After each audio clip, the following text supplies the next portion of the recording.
Bien, bueno, pues quisiera arrancar este curso compartiendo con ustedes algunas ideas que desde mi experiencia también en la gestión como directivo, como profesor, pues me han llevado a generar cambios en mis esquemas, no solo mentales, sino también pues conductuales en nuestra manera de hacer las cosas.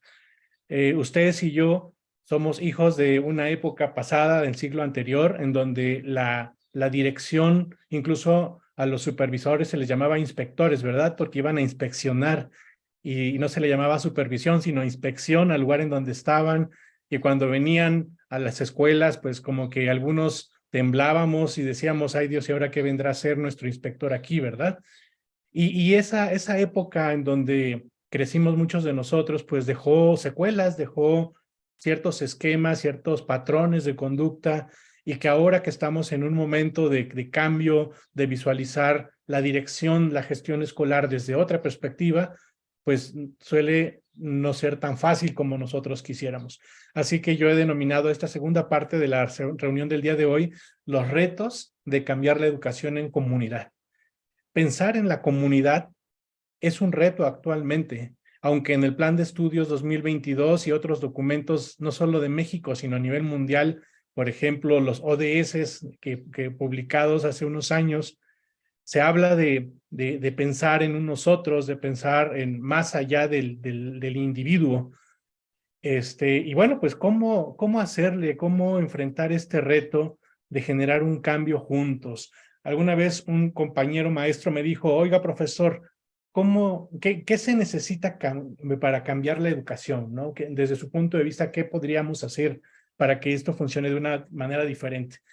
Y leyendo el libro de Ken Robinson, que se llama Escuelas Creativas, seguramente alguno de ustedes lo conocerá, al estarlo analizando y al reflexionar sobre mi propia experiencia, me encontré con algunos elementos que yo llamaría 5 momentos del cambio del director, de la directora que quiere transformar su escuela. El primer momento me parece que suena como muy lógico, pero a veces lo más lógico no es lo más común, ¿verdad? Tener una noción del futuro que se espera. Si tenemos una noción de lo que queremos alcanzar, pues vamos a tener como esa estrella polar de los navegantes en donde nos va a ir orientando, ¿verdad? En el camino hacia donde queremos llegar. Pero no basta con tener esa claridad a ese lugar a donde queremos ir, sino si sentimos que somos capaces de llegar, si sentimos que somos capaces de cambiar, no solo cambiar la escuela, sino nosotros mismos, entonces será más significativa la experiencia. Como decía el doctor Raúl al iniciar la sesión de hoy, las comunidades no se dan por decreto, sino que es un proceso que tenemos que empezar a construir. Y bueno, para construir algo necesitamos sentir que lo podemos hacer.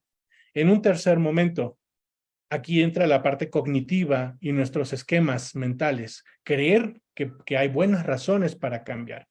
Si no estamos convencidos, si no tenemos la creencia de que podemos lograr algo mejor, si pensamos que ya lo que tenemos es lo mejor que podemos alcanzar y ya no hay más, entonces pues va a ser difícil avanzar hacia a ese lugar a donde queremos llegar, ¿verdad? Bueno, creer es que hay buenas razones, pues nos ayuda mucho a avanzar. En un cuarto momento, tener los materiales, los recursos necesarios para hacer ese camino. No basta con tener buenas intenciones o tener creencias, sino que es necesario tener un con qué hacerlo. Y finalmente, tener un plan de trabajo. Este plan de trabajo no es el primer elemento del cambio, es el elemento en donde se integran los momentos anteriores.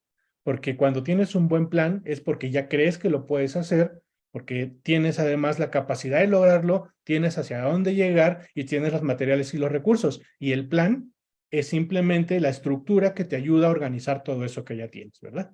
Bien, que en el caso de los directores se puede llamar PEMSE, Programa Escolar de Mejora Continua, los supervisores, su PAE, los jefes de sector, su PAS, los maestros, su secuencia o su planeación didáctica, ¿sí?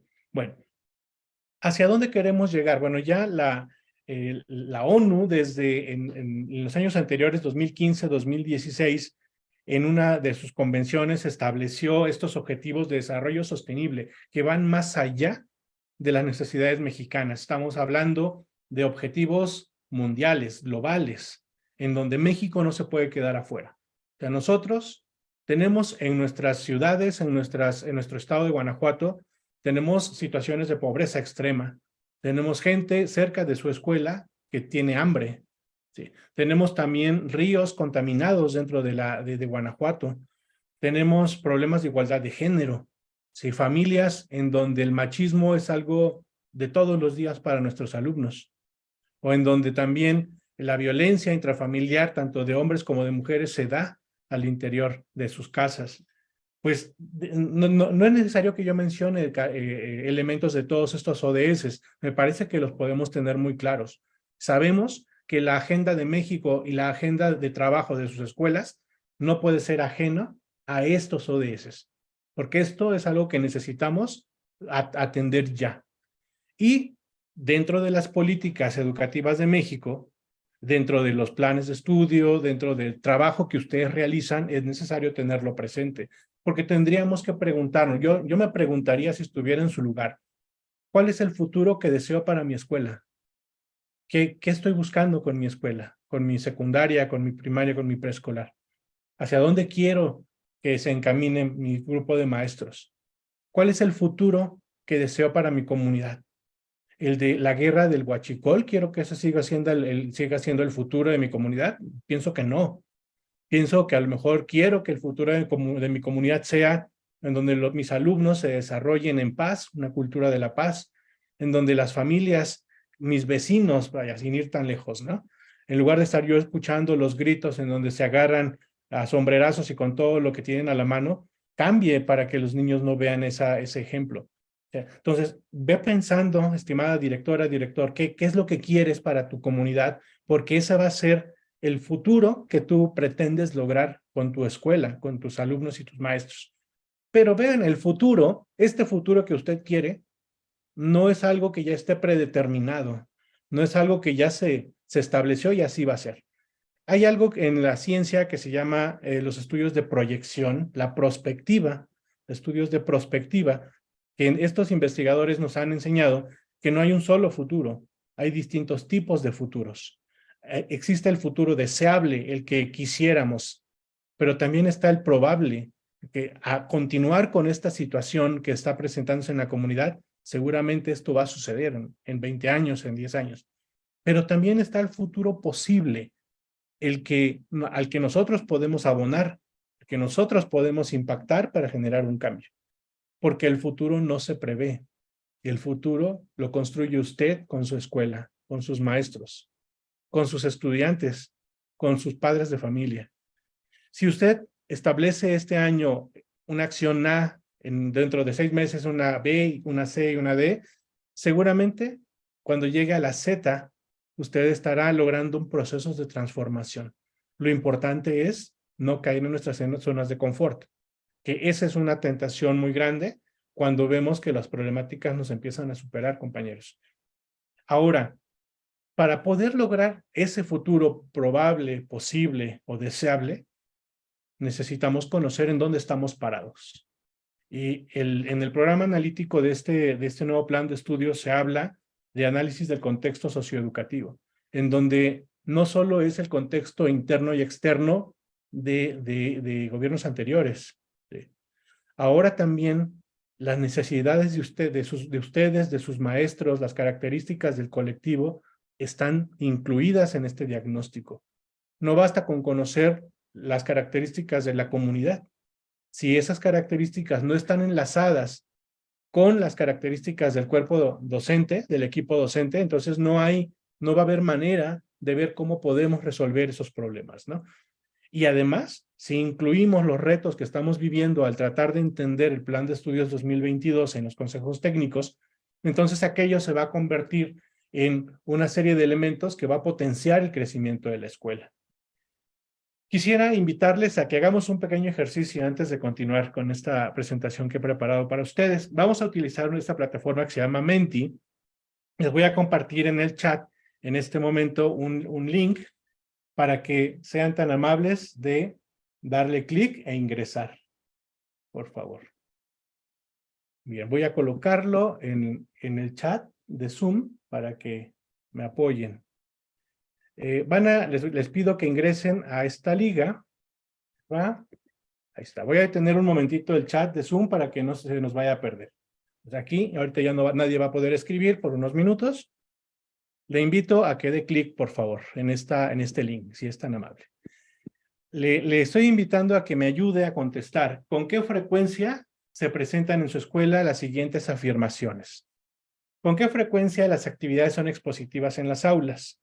Bueno, no Esta se está encuesta, viendo, ¿no no se se está ve? viendo la imagen de Menti. Ah, voy a cambiarla, perdón. Aquí está.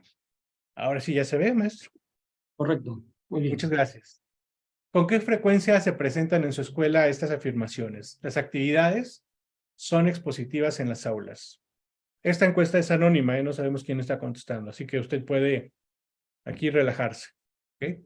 Se realizan investigaciones teóricas en equipos. Entonces, los maestros lo que piden a los alumnos es, a ver, me investiguen en internet la Edad Media, y ahí llegan todos los alumnos con sus trabajos de investigación, con sus hojas impresas, ¿no?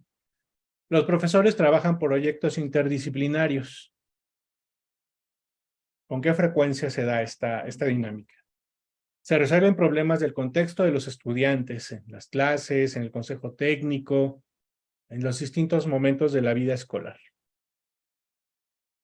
Bien, y tenemos varias opciones ahí, desde el nunca hasta el siempre, pasando por regularmente, casi siempre, casi nunca, etcétera. Okay. Muy bien, ya tenemos 142, 147 y está incrementándose la votación. Muchas gracias por participar acá en esta actividad. A ver cómo nos va, estimados colegas. Bueno, pues hasta los 178 que están en 180, que ya están aquí en la aplicación. Parece ser que todavía las actividades expositivas en las aulas tienen fuerza, ¿verdad? Todavía la dinámica didáctica es expositiva, lo cual no es un factor negativo, simplemente es una característica que es importante identificar, ¿verdad? Para ver si está de acuerdo a lo que queremos, al futuro que deseamos, o podemos hacer algo para mejorar eso. Las investigaciones teóricas van a la baja, bueno, tienen 2.7, los profesores ya empiezan a trabajar con proyectos interdisciplinarios, 2.9, es un buen dato. Se resuelven problemas del contexto también, al igual que en las actividades expositivas. Muy bien, bueno, pues tenemos ya un proceso de cambio, ustedes lo pueden notar acá. O sea, todavía tenemos experiencias en donde la exposición no es que sea negativa, simplemente que cuando se abusa de ella, como cualquier cosa, pues la dinámica de clase no se hace tan atractiva y tan contextualizada o situada para los alumnos, ¿verdad? Pero ahí está, y el hecho de que los profesores ya estemos empezando a trabajar, los profesores de sus escuelas estén empezando a trabajar de manera interdisciplinaria, es un dato importante. Bueno, perfecto. Gracias por estos aportes. Me parece que nos van ayudando. Miren, aquí se ven los puntajes en cada uno de estos reactivos. Tenemos acá 31 que lo hacen siempre, 61 casi siempre, 72 regularmente en cuanto a los problemas del contexto, 42 casi nunca y 10 nunca. Entonces ya aquí se está convirtiendo en una práctica regular, pero que está creciendo poco a poco.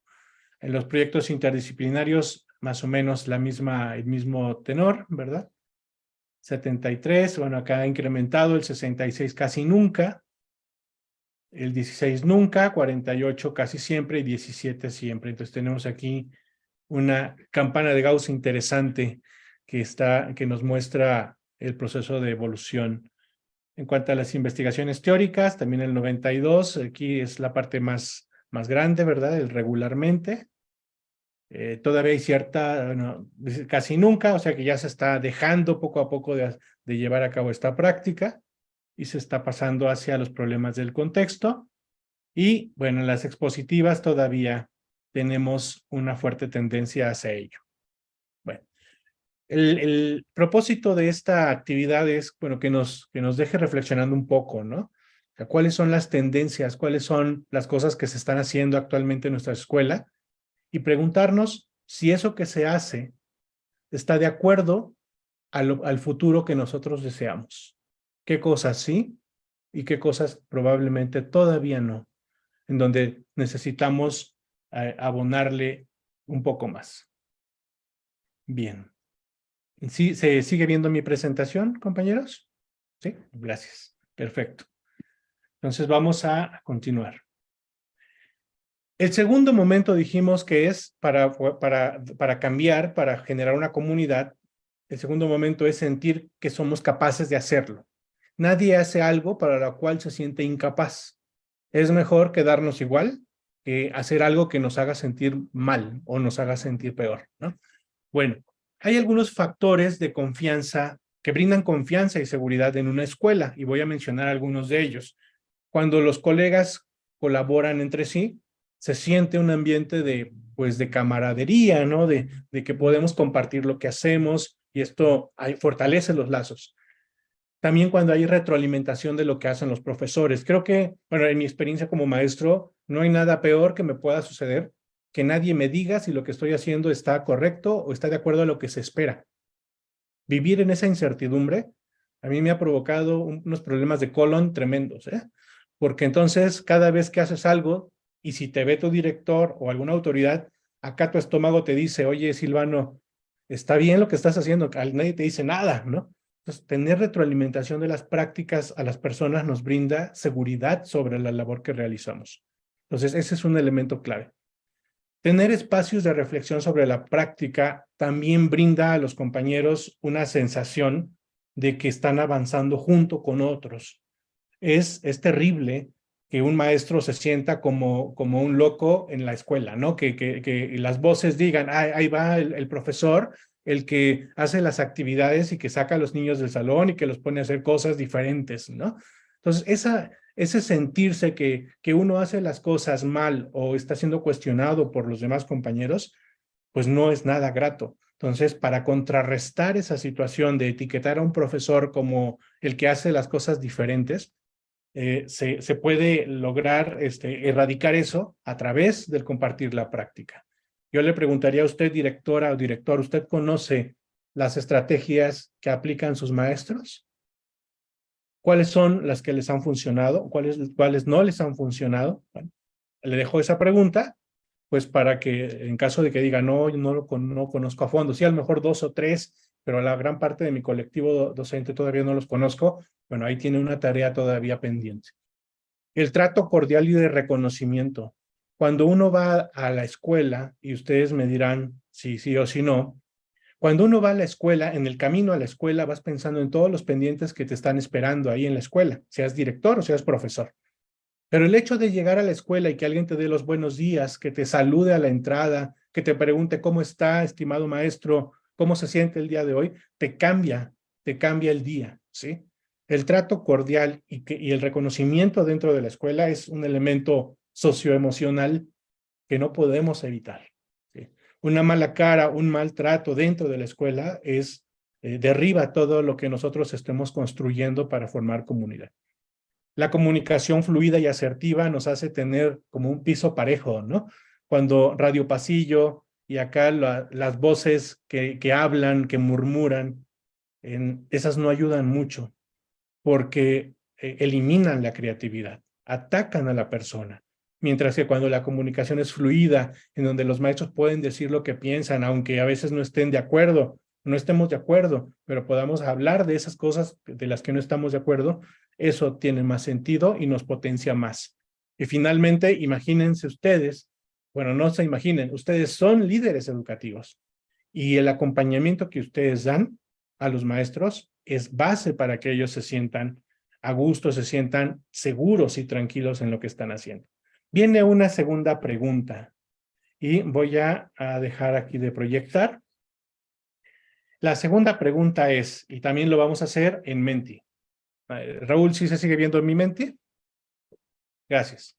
¿Cuál es el aporte principal desde su punto de vista del plan 2022 respecto al 2017? Y aquí, ahí se me fue un everything, ¿verdad? Son solamente los primeros 4, el último ahí se me fue, no sé qué me sucedió. pero les pediría que pusieran en orden de importancia. En primer lugar, el que consideran más importante, el aporte más importante del plan 2022, y en el último lugar el everything, ¿verdad?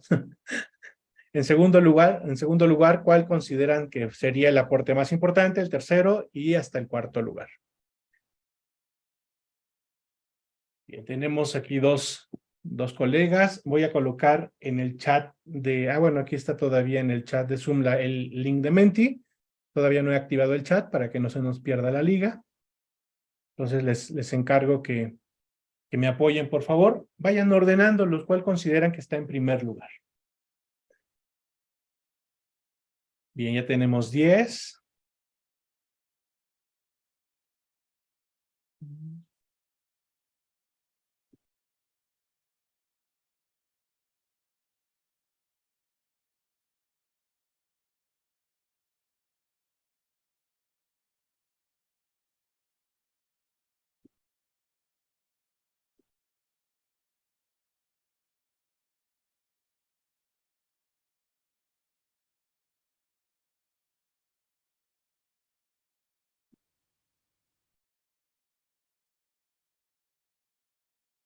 Ok.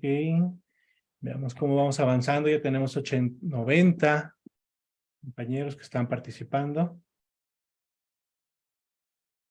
Voy a activar nuevamente el chat por si tienen algún otro comentario y lo puedan colocar.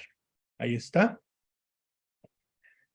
Bien, se está posicionando en el primer lugar la comunidad como centro del proceso de enseñanza y aprendizaje.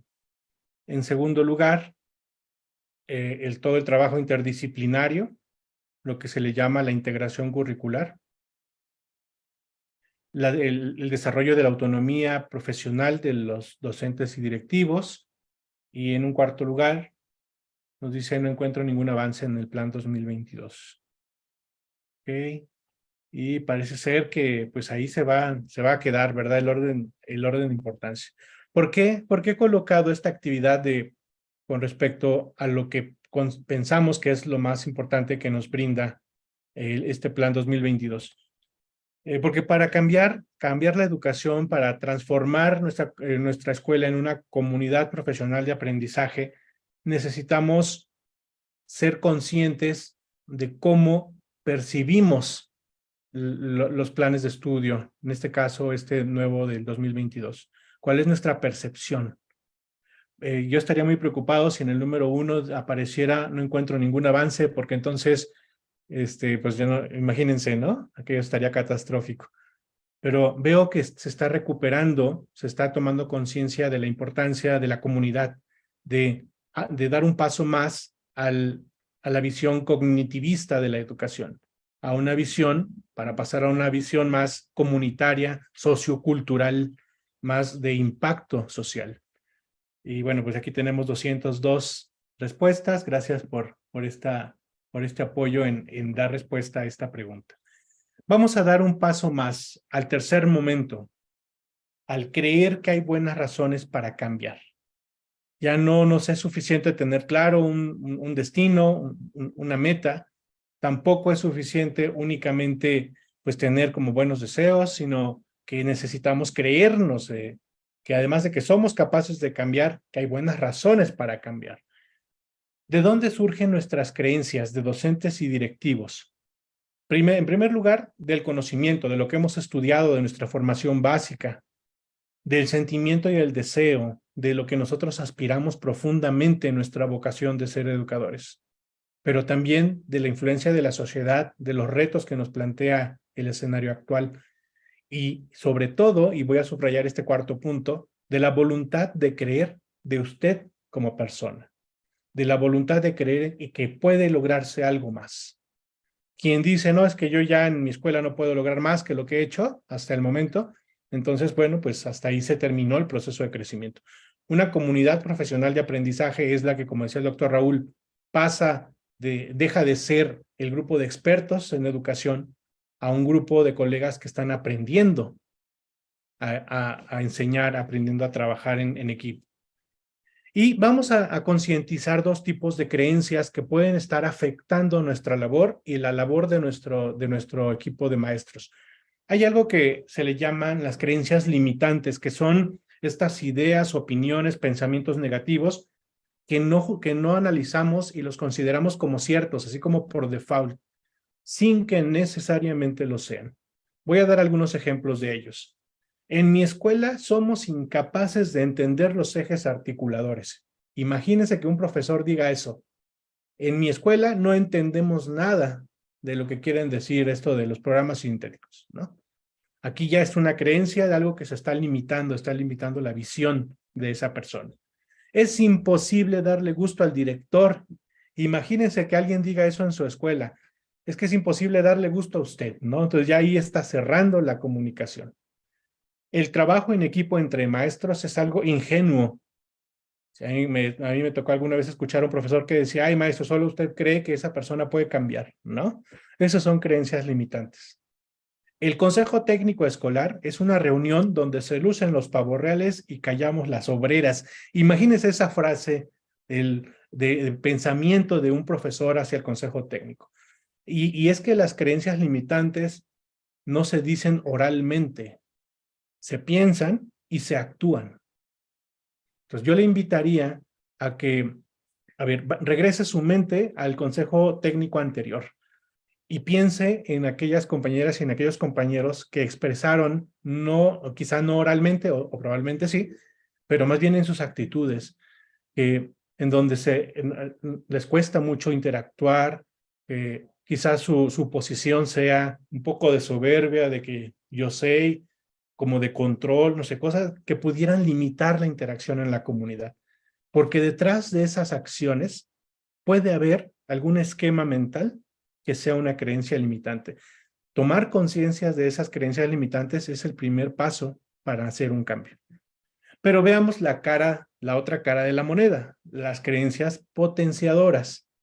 Estas creencias potenciadoras, al igual que las limitantes, son ideas o pensamientos, pero no negativos, sino positivos, que mejoran las relaciones interpersonales y que nos impulsan a lograr algo juntos. ¿Sí? Les doy algunos ejemplos de creencias potenciadoras. En mi escuela somos capaces de entender los ejes articuladores y utilizarlos para problematizar el contexto. Bueno, ¿qué pasa cuando una persona tiene esta creencia? Que no se limita, sino que está estudiando, busca analizar, busca compartir lo que está revisando en el plan de estudios, ¿no? Juntos podemos atender a nuestros alumnas y alumnos con mayor éxito. Piense en una profesora, en un profesor que hace esto, que está siempre buscando atender a sus chicos, que no tiene limitación para eso. El trabajo en equipo entre maestros es algo que necesitamos impulsar. Aquel profesor, aquella maestra, que en el consejo técnico está compartiendo con los demás, está apoyando, está motivando a que los demás participen. En contraparte con lo que decíamos, ¿no? De que en el consejo técnico es un lugar donde se lucen los pavos reales y callamos las obreras, donde la maestra está calladita y no comparte, o aquel que le dan el micrófono y se lo come y no deja de hablar, y los otros que quieren hablar no pueden, como la lucha de egos ahí en pleno. Vean, pensemos en esta creencia potenciadora que ayuda, que impulsa a compartir. El consejo técnico es una reunión donde todos compartimos experiencias y construimos el programa analítico. Y piense en esos compañeros que tienen esas creencias potenciadoras. A ver, voy a avanzar. Vamos al cuarto momento. Tener los recursos personales. Dijimos que no bastan con tener creencias positivas o ser conscientes de que podemos cambiar. Necesitamos recursos para cambiar. ¿Cuáles son esos recursos? Las experiencias integradoras que se hablan también en este documento de la SEP del diseño crítico, ¿no? ¿Cuáles podrían ser algunas experiencias de integración curricular? Pues, por ejemplo, esto que estamos haciendo ahora, que ustedes van a trabajar a lo largo de este mes en la plataforma, en las sesiones con los compañeros de Coeducar, pero hay otros también, como por ejemplo, dentro de su consejo técnico, problematizar el contexto, generar una dinámica de análisis del contexto, tener algún seminario, algún círculo de estudio en su escuela, tener algún taller para aplicar las metodologías, tener un ateneo pedagógico, que lo van a ver más adelante en el módulo 2. Bueno, ¿cuáles son las experiencias? Y esta es la última actividad que les voy a invitar a que hagamos déjenme salirme aquí me voy a ir a Menti. Les voy a invitar a que ordenen las actividades que aparecen en esta lista según consideren aportan a la construcción de una comunidad. Vamos a ver cuáles son de estas actividades las que ya se están gestando en su escuela. ¿Cuáles son las que ustedes consideran que aportan más y que ustedes también que ya han vivido o experimentado en su escuela? Bien. Ok, vamos aquí en el chat de Zoom. Voy a compartir nuevamente el link para que puedan ingresar. Ayúdenme a ordenarlos, por favor. ¿Cuál sería la que va en primer lugar? Que ustedes hacen y que consideran que abona a la construcción de una comunidad profesional de aprendizaje. ¿Los círculos de estudio va en primer lugar? ¿O los talleres? ¿O el consejo técnico? ¿O quizás las jornadas académicas? ¿Las academias de los profesores? ¿Las conferencias? De la que más aporta para hacer una comunidad, para construir una comunidad, a la que menos aporta. ¿Ok? Bien. Muy bien, aquí está, ya nos van llegando las respuestas. El Consejo Técnico Escolar se está posicionando en el primer lugar. En el segundo, después de 36 colegas, 39, 43 y creciendo, el Círculo de Estudio parece que se va a posicionar como segundo lugar. Veamos ahorita si se mueven alguno de estos. Acá en el chat la maestra Felisa nos dice que el CTE, entiendo que lo ubicaría como en primer lugar, ¿verdad? Ok. Tenemos 96, 100, 103. A ver, vamos a ver si... Okay. Se mantiene el Consejo Técnico en primer lugar, en el último lugar las conferencias, en quinto lugar las jornadas académicas, en cuarto las academias de profesores, en tercero los talleres, en segundo los círculos de estudio y en primero el Consejo Técnico. Esto es de llamar la atención. Hace algunos años el Consejo Técnico no estoy muy seguro de que fuera el primer lugar, ¿verdad? Pero ahora sí. Y eso es algo de reconocerles, porque en el Consejo Técnico ustedes juegan un papel clave como directoras y directores. Eso significa que las directoras y los directores que el día de hoy nos acompañan en esta sesión están experimentando, están desarrollando su liderazgo pedagógico en estos espacios de intercambio, de reflexión, de construcción, de análisis. Eso es algo digno de reconocerles y felicitarles, maestros. Muy bien. Bueno, vamos a avanzar porque ya me voy acercando al cierre de esta sesión. Y el último momento, el momento de contar con un plan de trabajo. Dijimos al inicio que si no se tienen los momentos anteriores, el plan de trabajo no se puede hacer, porque no se tendría una meta a alcanzar, ni una creencia, ni se sabría si son capaces o se sentirían capaces de lograrlo. ¿Sí? Pero cuando hay un plan, necesitamos que todos los elementos se den. Si falta uno de ellos, no se logra la meta. Veamos qué sucede cuando falta la visión, cuando no hay un lugar a donde llegar. Aquí no hay una visión. Sí hay deseo de cambio, sí hay creencias positivas, sí hay recursos, sí hay un plan. Pero todo esto, sin una visión, sin a un lugar a donde llegar, sin un futuro que se espera alcanzar, solo genera confusión, porque no hay algo que lograr juntos.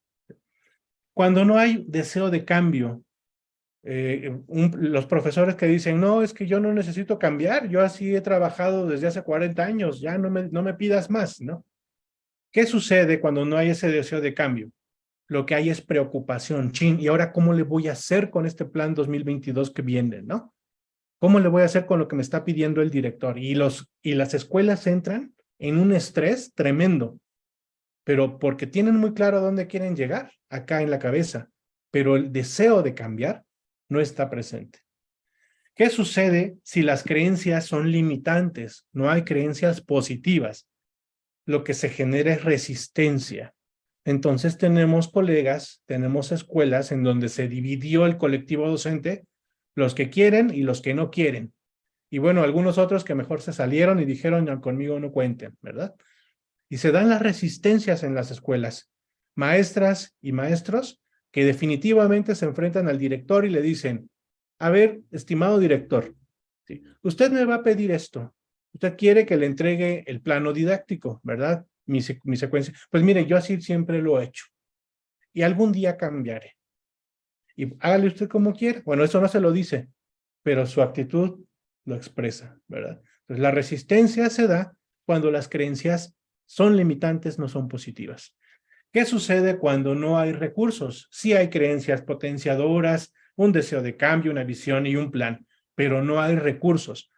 Es decir, no hay espacios de trabajo de colegiado, no hay momentos para aprender con los demás. Lo que se genera es frustración, porque sí quiero, pero no tengo cómo hacerlo. Entonces, por eso es importante generar estos espacios de compartir, de intercambio en comunidad. Y por último, hay todo lo demás menos plan de acción. Es decir, queremos lograr muchas cosas, tenemos la mejor actitud, sentimos que somos capaces, tenemos los elementos, pero no lo hemos trabajado de una manera organizada. Entonces, lo que hay es solo una difusión de ideas, ¿verdad? Todo el mundo dice, sí, vamos a lograrlo, lo podemos hacer, incluso hasta muy motivacional aquello, pero en la realidad no se logra nada en concreto. Entonces, veamos cómo los 5 elementos para cambiar son necesarios para que la gestión que ustedes están haciendo tenga éxito en su escuela. Y bueno, pues hasta ahí sería mi participación el día de hoy. Yo les quiero invitar a que nos sumemos a este deseo de cambiar, a esta construcción de una comunidad que sabe a dónde quiere llegar, que siente que es capaz de hacerlo porque está en un entorno seguro, porque hay una dinámica colaborativa que lo permite, que además tiene creencias potenciadoras que lo impulsan a generar una nueva manera de trabajo y que tiene cuenta con los recursos, con los espacios para aprender con los demás. Y si todo esto se conjunta en un plan, estamos construyendo una comunidad profesional de aprendizaje. Bueno, pues deseo que estas ideas, que esta propuesta de los elementos a trabajar nos esté ayudando, les ayude a ustedes para hacer un buen diagnóstico de su escuela para construir una comunidad profesional de aprendizaje.